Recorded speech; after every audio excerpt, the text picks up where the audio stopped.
지배를 받고 있음을 의미하는 것입니다. 그래서 약간 정신분열의 증상이 나타나는 것이 동반되는 것이 귀신 들림의 모습이라고 볼 수 있습니다. 물론 그렇다고 해서 모든 정신질환이 전부 다 귀신이 들린 것은 아닙니다. 귀신이 들린 사람들은 특징이 있어요. 보통 두 가지 특징을 나타내는데, 첫째는 한결같이 하나님을 대적한다는 겁니다. 하나님을 대적하지 않을 사람인데, 굉장히 착한 사람인데 어느 날 보면 하나님을 대적합니다. 그럼 속으로만 생각하세요. 겉으로는 드러내지 마시고 귀신 들렸나 보다 이렇게 생각하시면 거의 맞을 것입니다. 두 번째는 뭐냐? 예배를 방해합니다. 예배를 방해합니다. 여러분, 이게 귀신 들린 자들의 특징입니다. 하나님을 거부하고 예배를 방해하면 귀신 들렸다라고 보시면 거의 맞습니다. 만약에 그렇지 않은 경우에는 약간 정신분열의 증세를 나타난다 할지라도 그냥 단순한 우울증이거나 아니면 갑작스러운 쇼크 있잖아요. 충격. 이 충격이나 스트레스로 인해서 정신에 약간의 장애가 생긴 것이다 라고도 말씀드릴 수가 있습니다. 예수님에게 나온 귀신 들린 사람은 귀신이 들려서 미쳤을 뿐만 아니라 귀신이 들림으로 벙어리가 되고 눈까지 멀어 있었어요. 근데 보통 보면은 이 벙어리는 말 못하는 사람이잖아요. 근데 말을 못하게 되면 듣지 못하면 말을 못합니다. 그렇다면 이 사람은 전제가 뭐냐면 눈도 못 보고 듣지도 못하고 말도 못하고 있었다는 거예요. 무엇을 의미할까요? 하나님과의 관계에서 눈, 코, 귀는요, 하나님하고 입은요, 하나님과 소통하는 거란 말이에요. 이 사람은 하나님과의 소통이 완전히 막혀 있었다 이렇게 볼 수가 있습니다. 이 사람은 귀신이 들림으로 영혼이 망가지고 육체가 모두 망가져 있었던 것입니다. 여러분, 정신이 문제가 되든지 아니면 육체가 문제가 되든지 어느 한쪽이라도 문제가 생기면, 망가지면 합병증이라는 것이 동반하게 되는 것입니다. 그래서 예수님은 이 사람 보자마자 고쳐주십니다. 귀신을 쫓아내고 눈물고 벙어리 된 것을 전부 고쳐주십니다. 이 광경을 바라봤던 수많은 사람들은 깜짝 놀라면서 이는 다윗의 자손이 아니냐라고 하는 바른 믿음의 반응을 보이게 됩니다. 이것은 무엇을 의미하느냐? 예수님이 귀신 들린 사람을 완벽하게 고쳐주시는 모습을 보니까 자신들이 기다리던 하나님의 아들이 틀림이 없다는 반응이었습니다. 여러분, 이때까지만 해도 주는 그리스도시요 살아계신 하나님의 아들이십니다. 앞으로 한 4장이 더 건너가야만이 베드로를 통해서 처음으로 고백을 하거든요. 그렇다면 이때까지만 해도 예수님이 메시아다, 예수님이 하나님의 아들이다 하는 것은 널리 인정을 받지 못하는 상황이었습니다. 그런데 이 귀신 들린 이 사람을 고쳐주심으로 인해서 은연중에 사람들은 체감을 하기 시작했다는 거예요. 예수님이 보통 사람의 모습을 하고 우리하고 똑같이 계시는데 이분이 사람이 아니라 하나님이시라는 거예요. 왜냐하면 지금까지 여러분, 그 유명한 세례 요한도 하나님의 말씀을 선포하면서 예수님하고 똑같이 회개하라 천국이 가까우니, 회개와 하나님 나라를 동시에 선포했던, 마치 예수님과 버금가는 사역을 했던 사람이 세례 요한이에요. 근데 이런 세례 요한도 예수님처럼 병든 자를 고쳐주시거나 귀신 들린 자들을 고쳐주시거나 하신 적은 한 번도 없었어요. 근데 예수님은 가시는 곳마다 만나는 사람마다 다 고쳐주시는 거예요. 그러면서 성령의 놀라운 열매, 사람들이 변화되는 놀라운 열매를 예수님께서는 나타내고 계셨어요. 그래서 사람들은 생각했던 것입니다. 이분이 예수님이시구나. 이분이 메시아가 맞구나. 그런데 이상하게 똑같은 광경을 보면서도 바리새인들은 전혀 그렇게 생각하지 못하고 있었던 것입니다. 바리새인들은 일반 사람들이 보인 신앙의 반응과는 전혀 다른 반응을 보였어요. 예수님이 귀신의 왕 바알세불을 힘입어서 귀신을 쫓아낸 것이다 라고 예수님을 비난하기 시작을 했어요. 예수님이 행하신 일은 옳은 일이었어요? 그른 일이었어요? 옳은 일이었어요. 예수님이 행하신 일은 선한 일이었어요? 나쁜 일이었어요? 선한 일이었어요. 그렇다면 예수님의 이 행위는 칭찬받아야 되잖아요. 근데 바리새인들은 결론을 내리기를 예수님이 나빴다, 예수님이 지금 나쁜 짓을 하고 있다라는 쪽으로 예수님을 비난했다는 것입니다. 보면 24절에 있는 말씀이에요. 바리새인들은 듣고 가로되 이가 귀신의 왕 바알세불을 힘입지 않고는 귀신을 쫓아내지 못하느니라 하거늘이라고 했어요. 바리새인들은 뭐하는 사람들이었냐? 이스라엘의 선생이었어요. 뭘 가르치는 선생이었느냐? 하나님의 율법과 말씀을 가르치는 이스라엘의 선생이었어요. 사람을 가르쳐서 사람을 변화시키고 사람을 고치는 사람들이 바로 누구냐? 바리새인들이었어요. 그런데 그들은 영혼과 육체가 완전히 망가진 사람이 고침을 받는 것에는 이상하게 관심이 없었어요. 그러니까 뭐에 관심이 있었느냐? 그를 고친 예수님이 행하신 기적이 어떤 것인지, 그들의 짧은 머리를, 짧은 지식을 총동원해서 판단하고 분석하고 예수님을 비난하고 정죄하기에 바빴습니다. 지금까지는 자기들이 이스라엘의 선생이었는데, 이스라엘 백성들을 가르치는 선생들이었는데, 그래서 그거를 통해서 그들이 먹고 살고 있었는데, 예수님이 나타나심으로 인해서 자기들보다 훨씬 탁월한 가르침을 줌으로 말미암아 자신들의 밥줄이 끊어질 것이 염려가 되었던 것입니다. 그래서 그들은 예수님이 행하신 기적에 착안을 했던 거예요. 귀신의 왕인 사탄의 힘을 빌려서 귀신 들린 자를 고쳐준 것이라고 예수님을 비난하기 시작한 것입니다. 예수님은 행하시는 일마다 아름다웠어요. 예수님은 행하시는 일마다 자기들하고는 비교할 수 없이 아름다운 열매를 맺고 계셨어요. 너무 좋은 열매, 너무 아름다운 열매를 맺고 계셨기에 그들은 예수님이 맺으시는 열매에 대해서는 꼬투리를 잡을 수가 없었습니다. 그래서 열매는 나쁘다고 말하지 못하고 있었고, 나무가 반대로, 그러면 열매가 나쁘지 않고 열매가 좋다는 얘기는 예수 그리스도께서 말씀하셨잖아요. 마태복음 7장에서 좋은 나무는 좋은 열매를 맺는다, 나쁜 나무는 나쁜 열매를 맺는다. 여러분 어떠십니까? 여러분들이 인생을 살아가면서 내가 신앙이 별로 없는 것 같아, 내가 제대로 하나님을 못 따라가고 있는 것 같아. 네, 여러분 그럴 때는 한번 시금석이 하나가 있어요. 여러분들 두 가지 시금석이 있습니다. 첫째 뭐냐면 내 마음속에 하나님을 사랑하는 마음이 있는가 살펴보는 거예요. 내 마음에 하나님을 사랑하는 마음이 있는 사람은 신앙이 있는 사람이에요.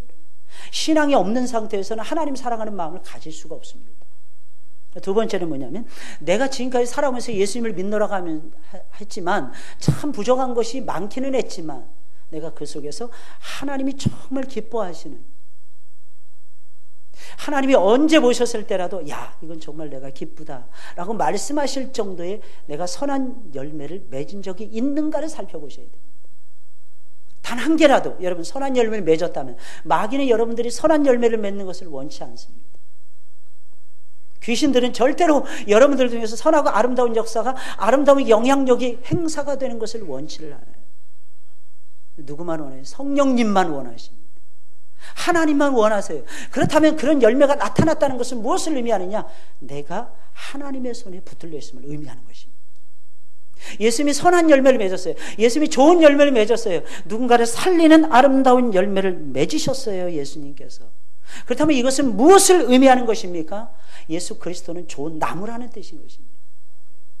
그러니까 좋은 열매를 맺는 거죠. 그런데 예수님의 열매를 꼬투리를 잡을 수 없다고 판단하는 바리새인들은 그러지 않았다는 거예요.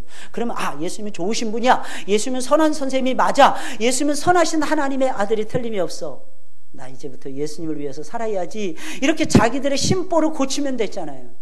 근데 그들은 그들의 심보를 고칠 생각은 전혀 하지 않고 오히려 나무가 나쁘다고 비난을 했다는 것입니다. 여러분 이것은 앞뒤가 전혀 맞지 않는 말이었습니다. 여러분 논리에도 하나도 맞지 않는 거예요. 여러분들 나무가 나쁜데 어떻게 좋은 열매를 맺을 수 있단 말입니까? 이건 전혀 이해할 수 없는, 게다가 여러분 그런 거 있잖아요. 나쁜 열매 맺는 거는 쉬워요, 어려워요? 쉬워요. 아주 쉬워요. 나쁜 마음은 살짝 먹어도 나쁜 열매는 쉽게 맺습니다.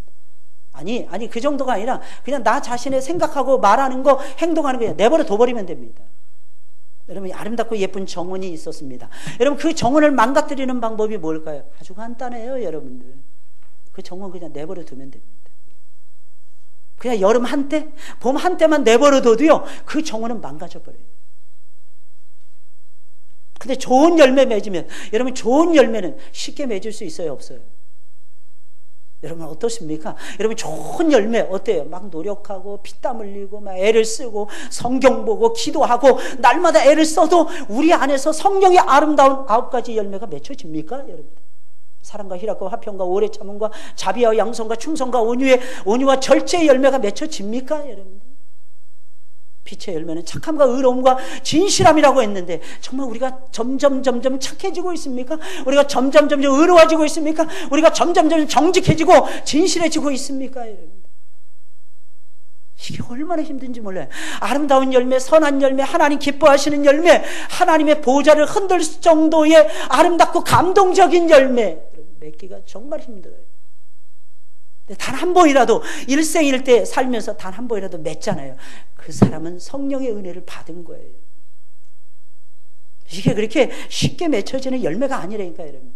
신기한 것은 똑같은 은혜의 역사가 눈앞에서 일어났는데 어떤 사람들은 믿음의 반응을 일으키고 있었고, 한쪽에서는 하나님의 아들이 오셨다, 하나님의 아들이 오셨다, 왕이 나셨도다, 왕이 나셨도다 막 좋아하는데, 다른 한쪽에서는 의문을 품는 것입니다. 아니, 그 정도가 아니에요. 오히려 귀신의 장난이라고 비난하고 있는 것입니다. 참 신기하죠, 여러분. 이 카가메의 역사는 해석이에요, 여러분. 어떻게 해석하느냐에 따라서 역사가 판도가 달라진다는 거예요. 여러분, 과거에 흘러간 역사가 내 미래를 활짝 열어줄 수도 있는 것이고, 어떻게 바라보느냐에 따라서. 선하고 아름다운 것은 자꾸 부각시키세요. 자꾸 과장하세요, 여러분들. 그리고 악하고 못된 것들은 부각시키지 마시고, 악하고 못된 것들은 자꾸 밟으세요. 여러분, 자꾸 없애세요, 여러분들. 근데 이상해요. 우리는 자꾸 악하고 이런 것들은 자꾸 드러내려고 합니다. 그리고 선하고 아름다운 것은 자꾸 멀리 하려고 해요. 하나님의 역사를 똑바로 보고 똑바로 깨닫는다는 것이 이처럼 중요한 것입니다. 그럼 이런 바리새인들의 모습을 지켜보신 예수님께서는 결국에는 뭐라고 말씀하고 계십니까? 예수님이 이렇게 말씀하십니다. 사단이 귀신을 쫓아내면 스스로 분쟁하는 것이니 그러면 사탄의 나라가 설 수 있겠느냐? 이 말은 무슨 말이겠습니까? 사탄은 절대로 귀신을 쫓아내지 않는다라는 것입니다. 예수님은 그들의 생각이 잘못되었음을 지금 논리적으로 밝혀주고 있는 거예요. 25절 26절이에요. 예수께서 저희 생각을 하시고 가라사대 스스로 분쟁하는 나라마다 황폐하여질 것이요 스스로 분쟁하는 동네나 집마다 서지 못하리라. 사탄이 만일 사탄을 쫓아내면 스스로 분쟁하는 것이니 그리하고야 저희 나라가 어떻게 서겠느냐. 어떻게 해다든지 여러분, 어떤 나라든지 여러분 이 불문하고, 어떤 나라, 큰 나라든지 작은 나라든지 여러분 기억하셔야 되는 것이 있는데, 스스로 분쟁하면 설 수 없어요. 스스로 분쟁하면 세워질 수 없습니다. 우리나라 고구려가 망하고 백제가 망했습니다. 660년, 670년, 666년인가 이렇게 망했어요, 여러분들. 도대체 왜 망했을까요, 여러분들? 고구려가 힘이 없어서, 백제가 힘이 없어서 수많은 역사학자들은 이야기합니다. 분열돼서 망했다는 거예요. 분열돼서. 여러분, 당나라와의 그 많은 싸움에서도 한 번도 밀린 적 없어요, 고구려가. 다 이겼어요. 다 이겼어요. 여러분, 백제도 역시 마찬가지입니다. 여러분, 서해 바다를 끼고 당나라와 딱 맞짱을 떴어요, 여러분. 그런데 참 이상합니다. 많이도 오지 않았어요, 여러분. 당나라 군대 5만 명인가 쳐들어왔어요. 순식간에 파죽지세로 당하는 거예요. 이유는 무엇입니까? 마음이 나눠졌습니다. 중신들의 마음이 나눠져 있었고, 왕의 마음이 나눠져 있었고, 여러분. 백성들의 마음이 오락가락하고 있었다는 것입니다. 나중에 왜라는 일본에서 수많은 15만인가 20만이 다시 옵니다. 그리고 다시 한번 또 붙습니다. 여지없이 또 집니다, 여러분들. 이유가 무엇입니까? 일본 그때 당시에 지배층들이 백제에서 건너간 사람들이 태반이었거든요. 우리 본국을 살리자 하면서 수십만의 대군을 이끌고 쳐들어왔어요. 그래서 서해 바다가 꽉 배로 그냥 꽉 들어찰 정도로. 근데 집니다. 무엇입니까? 한 번 기울어지고 한 번 분열된 나라는요, 아무리 옆에서 도와주고 세워주려고 해도요, 이게 쉽게 세워질 수가 없는 것입니다. 어떤 나라든지 스스로 분쟁하고 분열하면 세워질 수 없습니다. 여러분, 가정에서도 마찬가지예요. 부부간의 마음을 모아야 돼요. 부모와 자식 간에 어렵고 힘들수록 마음을 모아야 됩니다. 아이는 힘든데, 고입이 힘들고 대입이 힘들고 취업이 힘든데 아이들의 마음을 엄마가 못 알아줘요. 계속해서 엄마가 그렇습니다. 너는 도대체 언제까지 쉬려고 그랬냐? 아이는 쉬고 싶어서 쉬는 것이 아닌데, 그 아이는 나름대로 계획을 하고 있는데, 어떻게 해서라도 살아남으려고 애를 쓰고 있는데, 어떻게 해서 취업이라는 그 바늘구멍 같은 그 관문을 뚫기 위해서 애를 쓰고 있는데, 그 마음을 엄마나 아빠는 전혀 몰라주고 있는 거예요. 아빠는 왕년에 안 그랬느니라. 그랬는지 안 그랬는지는 조사해 봐야 되는데, 아빠는 그렇게 살지 않았느니라, 엄마는 그렇게 행하지 않았느니라. 내가 기준이 되는 거예요. 그걸 가리켜서 내가 복음이라고 얘기합니다. 마음을 해야 돼요. 여러분, 신앙은요, 마음을 넓히는 거예요, 여러분들. 하나님을 향해서 마음이 올라가야 돼요, 여러분들. 다른 사람을 향해서 마음이 높아져야 됩니다. 넓어져야 됩니다. 날이 갈수록 좁아져요, 여러분.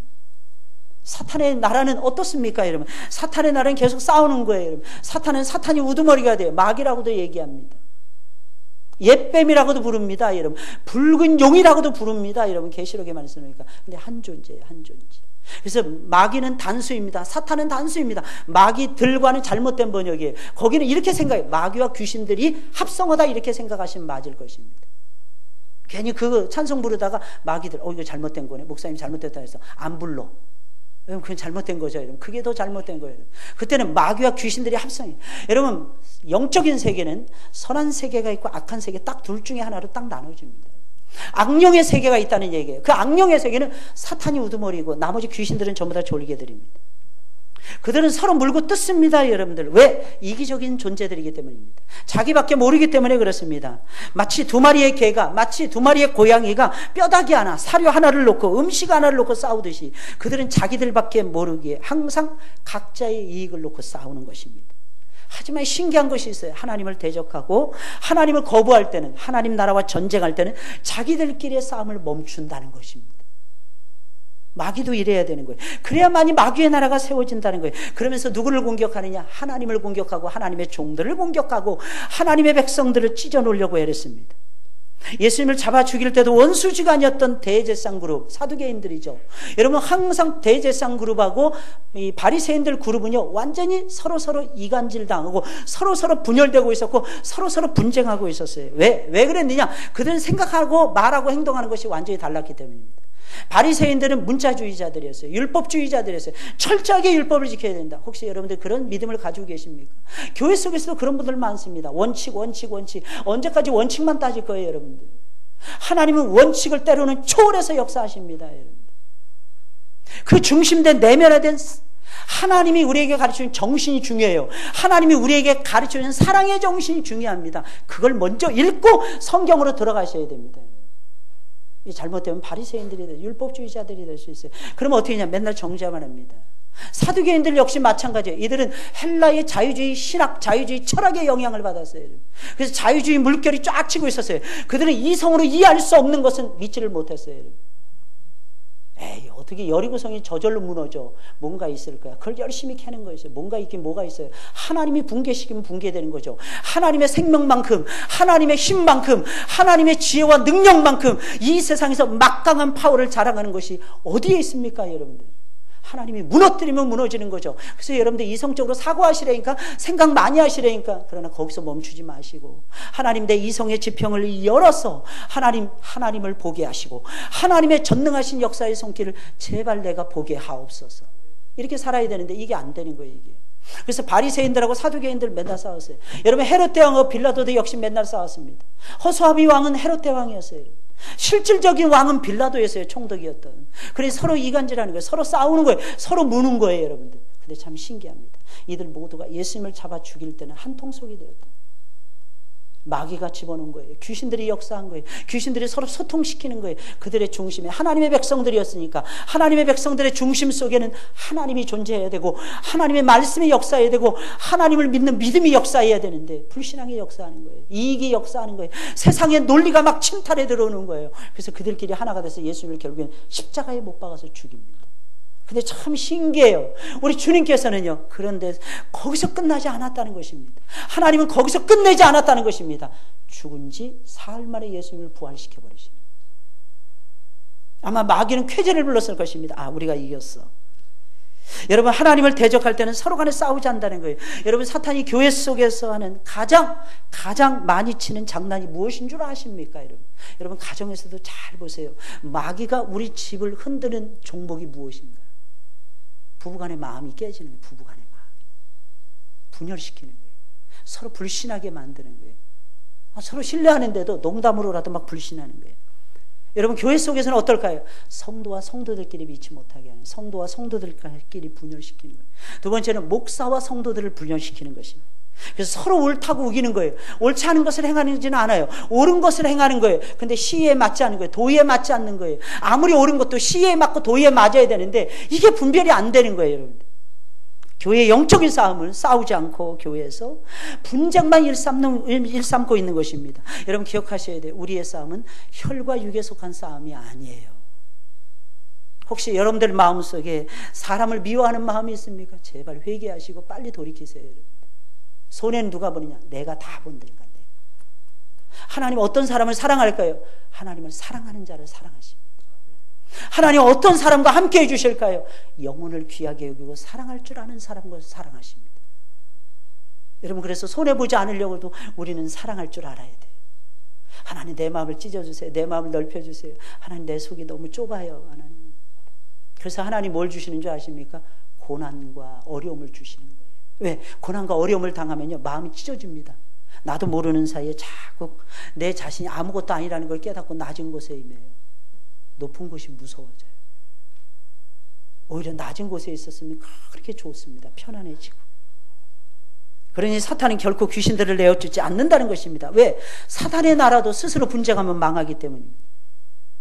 이어서 주님 말씀하십니다. 내가 바알세불을 힘입어 귀신을 쫓아내는 것이라면 너희 아들들 가운데 귀신을 쫓아내는 사람들이 있는데, 너희 아들들은, 그건 바리새인들의 제자들을 얘기하는 것입니다. 제자들은, 너의 제자들은 누구를 힘입어 귀신들을 쫓아내는 것이냐? 예수님 반문하십니다. 27절에 나와 있는 말씀입니다. 바리새인들이 생각하는 것처럼 예수님이 사탄의 힘을 빌려서 귀신들을 쫓아내는 것이라면 바리새인들이 귀신을 쫓아낸 것도 귀신의 힘을 빌린 것이라는 결론에 이를 수가 있는 거예요. 지금 예수님은 너희 말에 모순이 있다는 거예요. 너희 말에 모순이 있다는 거예요. 예수님이 귀신의 왕인 바알세불의 힘을 빌려서 귀신을 쫓아낸 것이라면 똑같은 일을 하는 바리새인의 아들들도 귀신의 힘을 빌려서 한 것이 아니냐는 것입니다. 그런데 그들은 그렇게 생각하지 않았어요. 예수님이 하신 것은 귀신의 힘을 빌린 것이고 자신들의 제자들이 한 것은 하나님의 능력으로 했다는 것입니다. 이게 말이 되겠습니까? 예수님의 능력은 가짜라는 거예요. 예수님은 하나님의 능력의 본체셨어요. 근데 예수님이 하신 것은 오히려 가짜라고 몰아붙이는 거예요. 여러분 기억하셔야 됩니다. 우리가 바르게 주의를 하려면요, 여러분들 꼭 들으셔야 됩니다. 여러분. 사람들이 여러분들을 그냥 내버려 두지 않아요. 우리가 선한 일에 딱 결심을 하고 선한 일을 행하려고 하잖아요. 남편이 박수 치면서 좋아할 거야. 왜? 내가 하나님 앞에 선한 일을 하니까. 우리 아내가 나보다 믿음이 좋으니까 나를 지원해 줄 거야. 착각입니다. 착각이에요. 예수님이 선한 일만 하셨잖아요. 근데 예수님 반대하는 자들이 엄청나게 많았어요. 그래서 목회는요, 잘 들으셔야 됩니다. 반대를 무릅쓰는 능력이 없이는요, 목회를 못합니다. 왜? 항상 욕을 하니까요. 성도들은 입을 벌리면 욕을 하니까요. 교회 중직자들이라는 사람들이 입을 벌리면 불평하고 원망하는 걸 일삼으니까요. 현실이에요. 거짓이 아니고 진실입니다. 이게 우리의 현실이에요. 예수님의 능력은 가짜라고. 자기들의 제자들, 아마 바리새인의 파에 이제 막 들어온 신출내기들이었을 것입니다. 그러니까 귀신을 쫓아내죠.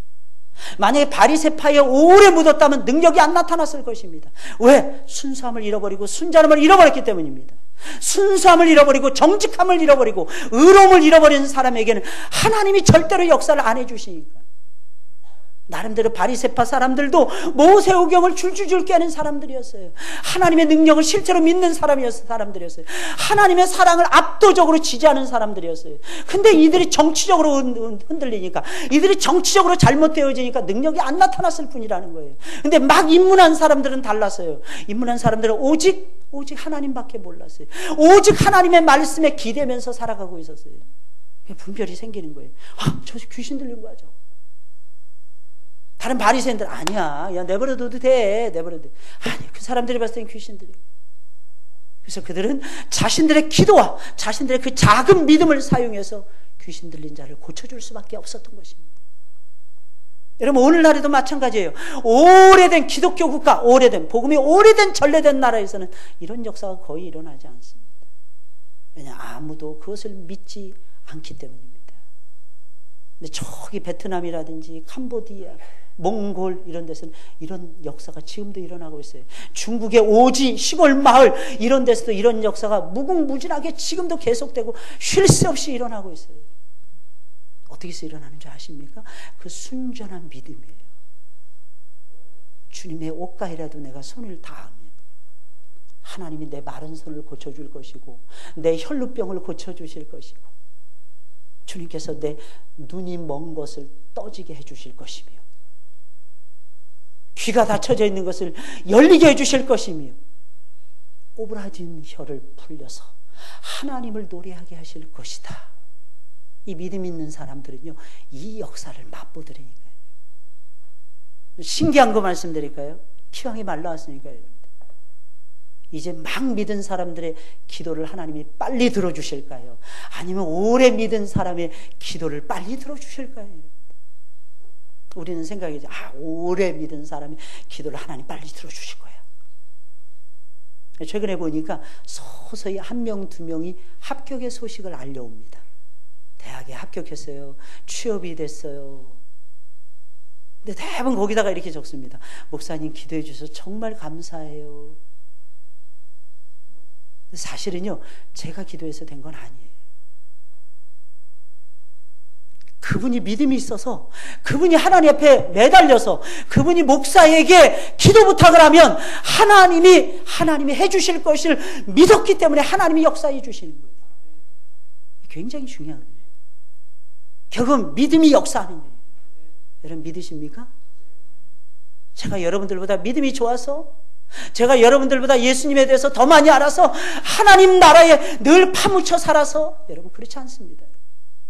믿음의 기도는요, 순전할 때 더 많이 역사가 이루어져요. 할렐루야. 제발 좀 믿음의 자리에 서시고 기도의 자리에 서세요. 여기 나오는 바알셉을 여러분들, 파리 대왕을 믿었어요. 파리 대왕을, 파리를 신으로 믿는 거예요. 우리가 생각해, 이런 불합리한 믿음이 어디 있나? 그럼 곰곰이 생각해 보세요, 여러분들. 병균 모든 것들 파리가 많이 옮기는 시절이었잖아요. 그러니까 파리를 다스리는 신이 파리 대왕이었어요. 혹시 질병에 걸리더라도 파리를 다스릴 뿐만 아니라 질병도 다스릴 것이다, 이렇게 블레셋 사람들은 믿었어요. 그것이 바알세불이었어요. 그러나 유대인들은 다르게 생각했어요.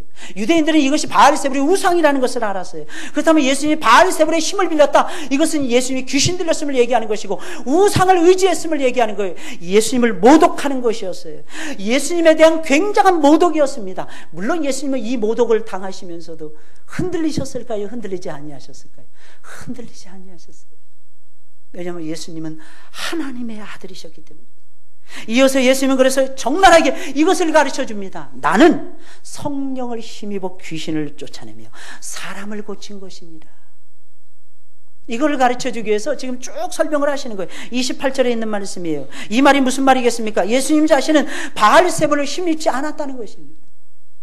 어떤 힘있고 유력한 자를 의지하지 아니하셨다는 것입니다. 예수님은 오직 딱 한 분 의지하셨어요. 하나님의 영, 하나님의 성령. 여러분 어떠십니까? 여러분 신앙생활 하시면서 하나님의 영을 의지하십니까? 아까 우리 찬양했잖아요. 성령이 오셨네, 성령이 오셨네 노래 불렀잖아요. 지금으로부터 110년 전에 우리나라는 100만 명도 믿지 않는 작은 기독교 나라였어요. 여러분 그때 장대영교회에서 평양 대붕의 역사가 일어났는데, 여러분 그들이 계속해서 우리의 믿음의 선조들이 불렀던 찬양이 여러분 179장의 이 찬양이었습니다.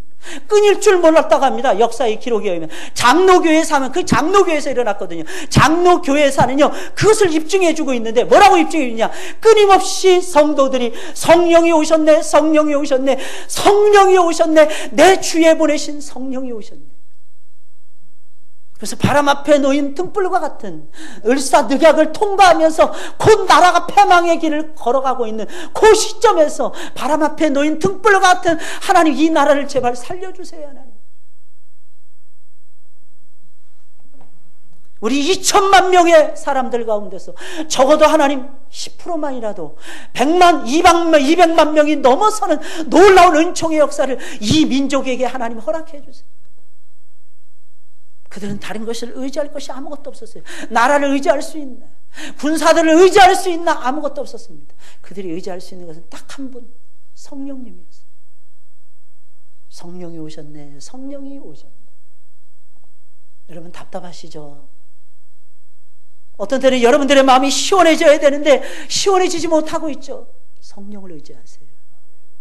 하나님의 말씀이 귀를 통과하고 하나님의 말씀이 내 가슴발에 팍팍 새겨져야 되는데 하나님의 말씀이 계속해서 흘러가고 있지 않습니까? 여러분 그저 보고만 있고 그저 흘러가고만 있지 않습니까? 왜 그런 것입니까? 성령으로 듣지 않아서. 내 지혜와 내 능력으로는 하나님 말씀을 분별할 수 없어요. 성령님으로만 하나님의 말씀을 분별할 수가 있습니다. 예수님은 사람이 아니라 하나님이셨어요. 왜? 그분은 100% 성령님께 붙잡혀 있었으니까. 지혜와 능력이 무궁무진했어요. 왜? 그분은 성령의 100% 능력 안에 살고 계셨어요. 성령의 능력으로 행하고 계셨어요. 100%. 99%가 아니었어요. 90%가 아니었어요. 80%가 아니었어요. 사랑하는 여러분들, 제발 하나님과 딜하지 마세요. 여러분. 하나님, 나에게 성령을 100% 부어주세요. 성령의 충만해서 내가 살아가기를 원하옵니다. 예수님이 가시는 곳마다 귀신 들린 사람들을 고쳐주신 이유가 무엇입니까? 귀신이 들렸다는 것은 귀신의 지배를 받고 살아가는 것을 의미해요. 귀신의 지배를 받는다는 것은 성령의 지배를 받지 못함을 의미하는 것입니다. 그래서 귀신 들린 사람은 항상 괴로웠어요. 답답했어요. 고통스러웠어요. 우리는 생각이, 귀신 들리고 약간 정신까지 나가면 아무 생각 없으니까 좋겠다. 아니요. 그 사람 그 입장 돼보셨습니까, 여러분들? 우울증에 걸리고 치매에 걸리면 좋겠다. 왜? 아무것도 생각나지 않으니까. 고통도 모르겠다. 아니요. 그게 고통이에요, 여러분들.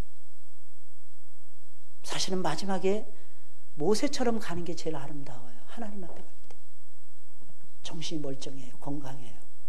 눈에 알력이 쇠하지 않아요. 육신의 힘이 반듯반듯하고 지금도 뛰어나가서 창을 휘두를 정도로 힘이 넘쳐나요. 그런데 하나님이 딱 보이시는 거예요. 하나님이 나타나요. 날 부르시는 거예요. 오라. 나에게로 오라. 모세는 두말하지 않고 하나님 품에 안겨버려요. 눈이 멀쩡했다니까요. 귀가 멀쩡했다니까요. 모든 것이 다 멀쩡했다니까요. 정신도 멀쩡했다니까요. 오라. 그 말에 순종하고 모세는 쫙 갑니다. 저와 여러분들은 그 부르심을 들으셔야 돼요. 그리고 저와 여러분들의 이 정신과 육체가 낡아지기 전에 하나님 품에 가는 것이 최고로 행복한 거예요, 사실은. 여호수아 보세요. 110세 임종하잖아요. 요셉도 마찬가지예요. 110세 임종하죠. 임종하면서 하나님이 너희를 권고하리니. 자기 걱정을 안 해요. 여호수아는 400년 후에 일어날 그 일을 걱정하는 거예요. 하나님이 너희를 권고하여서 이 땅에서 너희를 나가게 해서 젖과 꿀이 흐르는 땅으로 너희를 이동시킬 것입니다. 그날에 사랑하는 내 백성들이요, 내 해골을 지고 짊어지고 올라가거라. 그리고 자기의 해골을 이 땅에 묻지 말고 자기의 몸을 시신을 세겜성에 묻어달라고 부탁을 합니다. 정신이 온전했다는 거예요. 정신이 온전했다는 거예요. 다윗도 임종 직전에 솔로몬을 앞에 두고 유언을 합니다. 멋있는 죽음이었어요. 멋있는 죽음. 너는 힘써 대장부가 되라. 믿음의 장부가 되라. 내가 하나님 앞에서 대장부였듯이 너는 하나님 앞에 출중한 대장부가 되라. 그래서 온갖 예언의 말씀을, 온갖 언약의 말씀, 약속의 말씀을 다 들려줍니다. 멀쩡했다는 얘기예요. 멀쩡했다는 얘기. 그들이 예수님을 받아들이고 행복한 삶을 살기 위해서는 첫 번째 반드시 따라와야 되는 조건이 있었어요. 무엇입니까? 귀신들을 물리치는 것이었어요. 귀신들의 지배를 받는 한은 하나님의 나라가 임할 수가 없었어요. 은혜와 축복을 줄 수가 없었어요. 귀신을 쫓아낸다는 것은 하나님의 나라가 내 안에서 시작됐음을 의미하는 것이고, 귀신을 물리쳤다는 얘기는 하나님 안에서 내가 새로운 삶을 시작했음을 의미하는 것입니다. 그래서 예수님이 가장 먼저 무엇을 했느냐? 귀신들을 쫓아낸 것입니다. 그러므로 이 세상에서 가장 선하고 아름다운 일이 무엇이겠습니까? 사람들 속에 귀신들이 많이 있다는 거예요, 여러분. 그들을 쫓아낼 수 있도록 그 모든 사람들을 하나님 앞으로 데려오는 것입니다. 왜? 나는 쫓아낼 수 없잖아요, 여러분. 가정에서 말씀을 늘 선포해야 되는데 말씀을 선포가 됩니까, 여러분? 안 되잖아요, 여러분들. 하나님 말씀이 선포돼야 귀신들이 물러가거든요, 여러분들.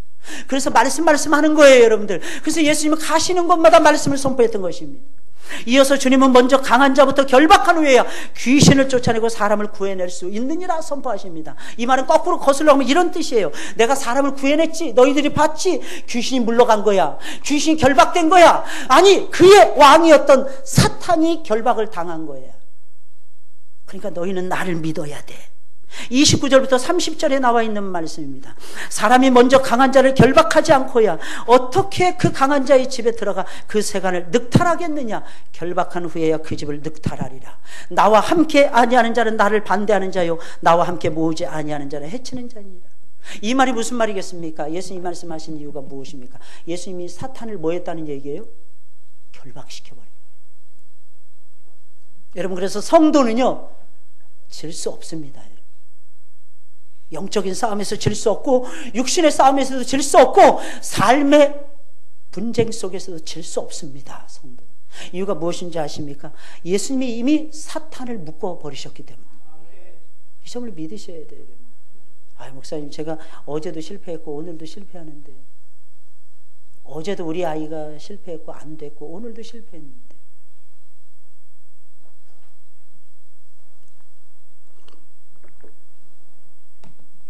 과정이에요. 과정. 하나님이 우리를 낮추시기 위해서 과정을 그렇게 하신 거예요. 너는 내 아들이니라. 그래서 내가 너를 겸손하게 하고 싶어. 나는 말이야, 내가 좋아하는 것을 주기보다는 내가 원하는 모습으로 너를 바꾸고 싶단다.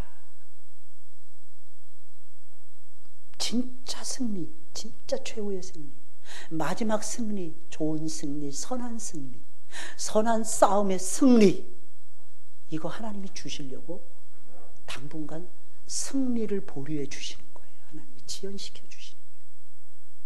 때가 되면 취업을 못하는 우리 청년들이 취업을 하게 될 것이고, 대학에 떨어진 우리 친구들이 대학에 입성하게 될 것입니다. 좋은 가정을 꾸려서 토끼 같은 새끼들 낳고 하나님께 영광을 돌릴 날이 금방 오고야 말 것입니다.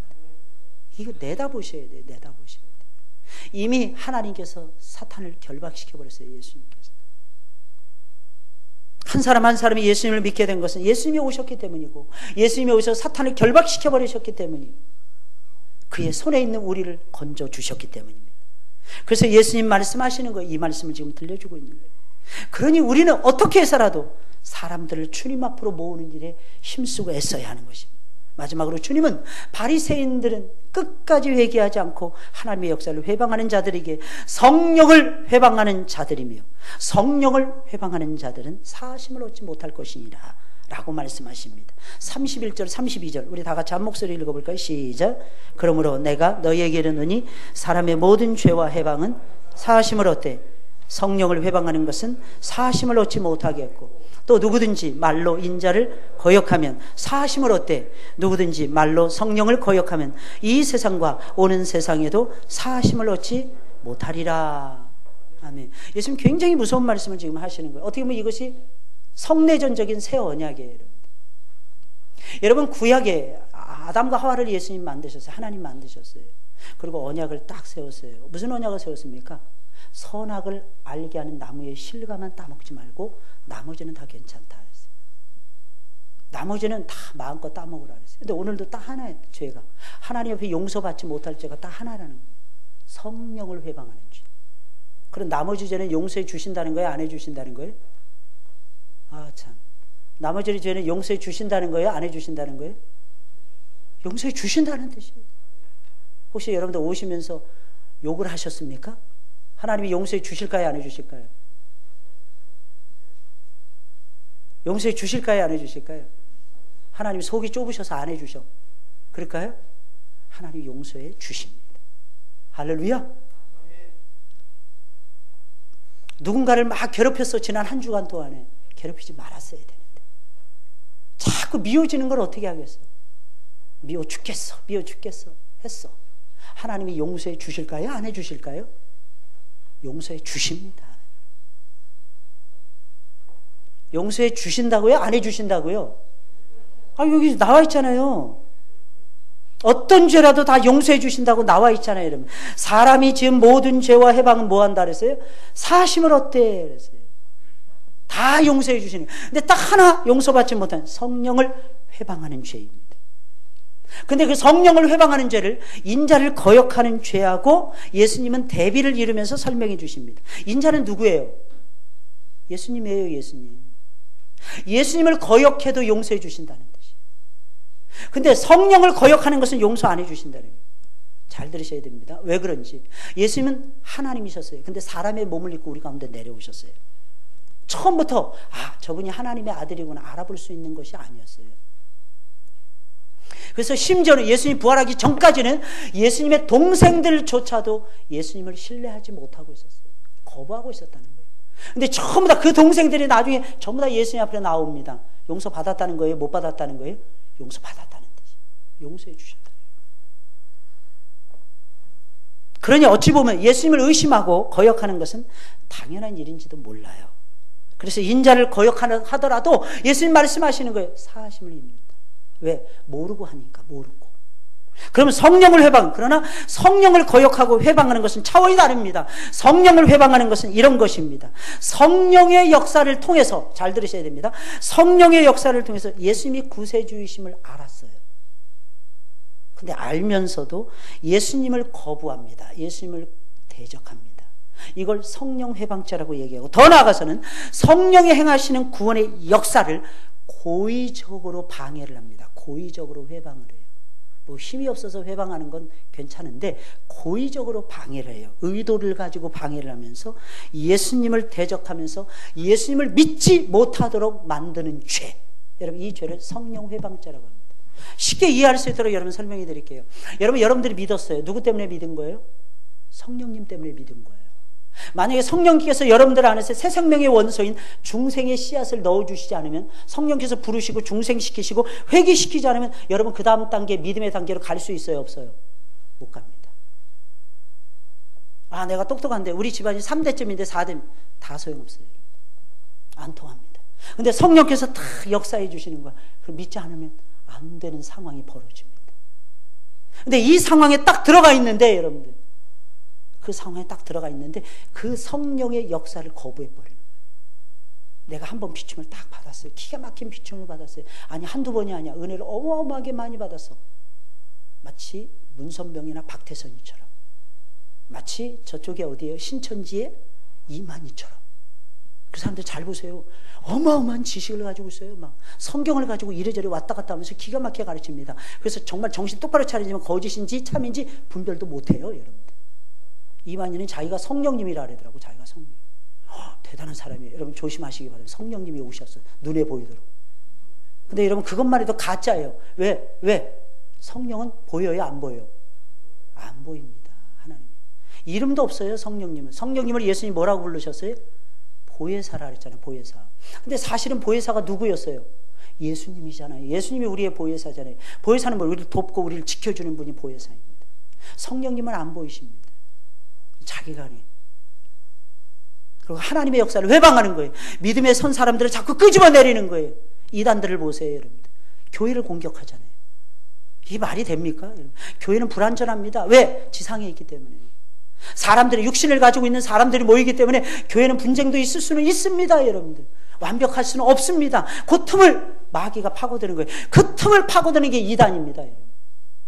사하심을 받을까요? 못 받을까요? 못 받습니다. 내가 힘이 없어서 어쩔 수 없이 예수님을 못 믿어요. 그건 하나님이 다 봐주십니다.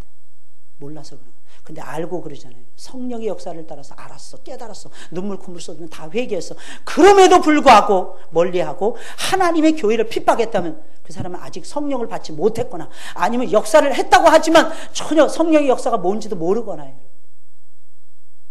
아니면 가짜로 회개했거나, 아니면 의도적으로, 죄송합니다, 악한 영에 붙들려서 의도적으로 하나님의 교회를 잘못된 방향으로 끌고 가거나, 이러면 성령을 회방하는 죄라는 거예요.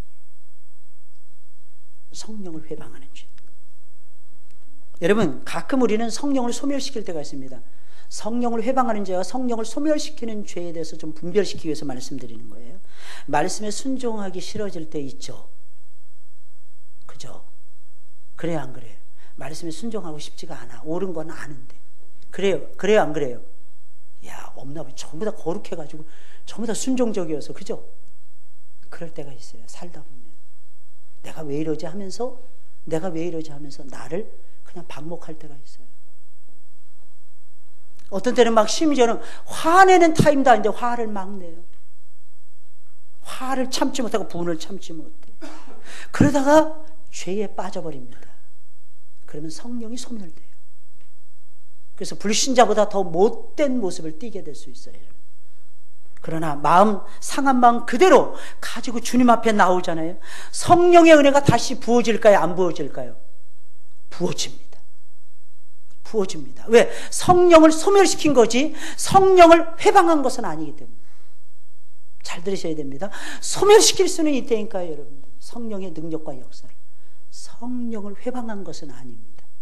내가 힘이 없고 지혜가 없고 마음이 좁아 터져가지고 밴댕이 소갈딱지라서 그런 것 뿐이지, 마음만 조금 빛을 받으면 새로워질 가능성이 많아요. 그래서 하나님 앞에 나와서 회개하고 엎드리냐, 가만히 있으면 또 안 되고 하나님 앞에 나와서 엎드려서 울잖아요. 그럼 하나님께서 다시 성령의 은혜와 축복을 부어주십니다. 하지만 여러분 잘 들으셔야 됩니다. 정리하겠어요. 성령을 회방하는 것은 죄를 깨닫게 하는 성령의 역사를 고의적으로 막는 거예요. 고의적으로 방해하는 거예요. 다른 사람들조차도 믿지 못하도록 방해하는 거예요. 이것은 용서를 받지 못합니다. 용서를 받지 못해요. 아시겠죠? 혹시 여러분들이 화내서 누군가가 실족해서 그 용서 받을까요? 못 받을까요? 용서 받습니다. 아까 얘기했잖아요, 여러분들. 고의성이 없는 거야. 자기가 부족해서 성질머리 못 참아가지고 화를 냈을 뿐이야. 하나님이 용서해 주십니다. 자기가 진실로 그 사람이 회개하면 그 시험 든 사람들도 다시 돌아오게 하십니다. 여러분, 이런 역사가 여러분들의 삶 속에 많아지길 주의 이름으로 축원을 드립니다. 특히 여러분들 가정 속에 많아지셔야 돼요. 그래서 가정이 행복해지셔야 돼요. 할렐루야. 여러분, 성령을 소멸시키셨습니까? 회방하고 계십니까? 지금 바리새인들이 하는 짓거리는 성령을 회방하는 거예요? 소멸시키는 거예요? 회방하는 거예요. 회방. 바리새인들이 하는 건 예수님을 정면으로 반박하고 있잖아요. 구원의 역사를 막고 있잖아요. 성령을 회방하는 거예요. 근데 힘이 없어서 구원의 역사를 좀 더디게 했어. 지연시켰어. 그건 성령을 소멸시켜요. 하나님이 용서해 주실까요? 안 해 주실까요? 할렐루야. 해 주실까요? 안 해 주실까요? 해 주십니다. 여러분, 그래서 승리하시길 예수님의 이름으로 축원을 드립니다. 우리 찬송 부르겠어요.